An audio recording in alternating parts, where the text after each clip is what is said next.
अस्सलाम वालेकुम dear students, I hope you will be fine. हम chapter number 7 solutions and suspensions को study कर रहे हैं। प्रीवियस क्लास में हम सैचुरेटेड सॉल्यूशन और अनसैचुरेटेड सॉल्यूशन के बारे में पढ़ चुके हैं, यानी ऐसा सॉल्यूशन जिसमें ख़ास टेम्परेचर पर मज़ीद सॉल्यूट हल ना हो सके वो सैरशुदा सॉल्यूशन यानी सैचुरेटेड सॉल्यूशन कहलाता है, और जिसमें सॉल्वेंट जो है मज़ीद सॉल्यूट को हल करता जाए उस ख़ास टेम्परेचर पर, तो वो गैर सैरशुदा सॉल्यूशन कहलाता है। अब सॉल्युबिलिटी क्या है? सॉल्युबिलिटी जो है किसी सॉल्यूट की सॉल्वेंट में दिए गए टेम्परेचर पर हल होने की सलाहियत है।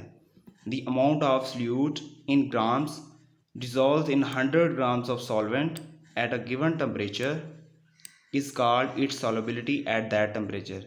यानी कि सॉल्यूट्स की ग्राम्स में वो मिकदार जो कि 100 ग्राम सॉल्वेंट में दिए गए टेम्परेचर पर हल हो जाए, इसकी सॉल्युबिलिटी कहलाती है इस टेम्परेचर पर, यानी कि उस टेम्परेचर पर वो उसकी सॉल्युबिलिटी कहलाती है।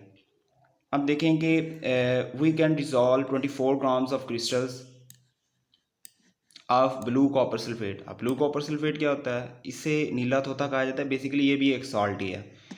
In 100 grams of water at room temperature to make a saturated solution, यानी कि यहाँ पे जो सल्यूट है वो ये कॉपर सल्फेट है जिसकी मिकदार जो है 24 ग्राम है, और ये क्रिस्टलाइन फॉर्म में यानी कि दानेदार शक्ल में मौजूद है।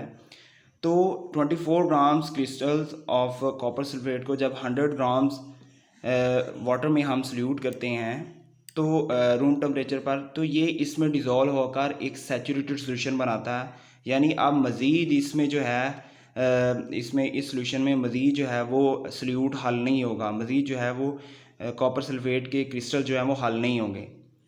But we have to dissolve 36 grams to table salt in 100 grams, यानी टेबल साल्ट जो है ये खुर्दनी नमक जो कि हम घरों में इस्तेमाल करते हैं, 100 grams of water at room temperature to make a saturated solution. अब हमें जो है वो 36 ग्राम जो है टेबल साल्ट को इसी 100 ग्राम सॉल्वेंट में जो वाटर है, इसी 100 ग्राम वाटर सॉल्वेंट में जो है रूम टेम्परेचर पर हल करके जो है सैरशुदा सोल्यूशन बनाना है।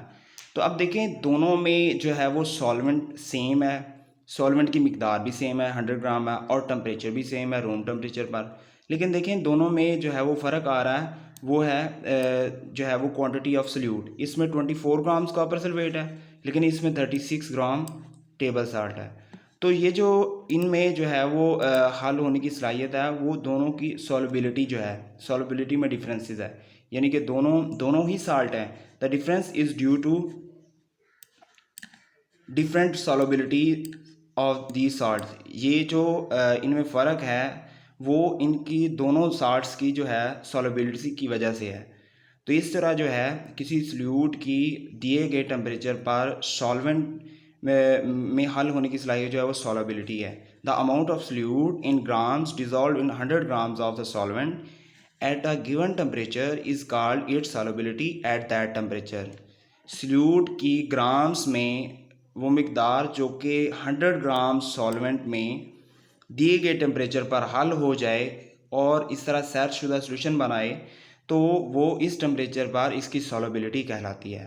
तो आपने इस टॉपिक को अंडरस्टैंड कर लेना है, और इसकी जो डेफिनेशन है सॉल्युबिलिटी की, इसको आपने प्रिपेयर करना है। नेक्स्ट लेक्चर में हम सॉल्युबिलिटी और effect of temperature on solubility, यानी कि टेम्परेचर दर्जा हरारत का सॉल्युबिलिटी पर क्या असर होता है, इस टॉपिक को नेक्स्ट लेक्चर में हम डिस्कस करेंगे। अल्लाह हाफिज़।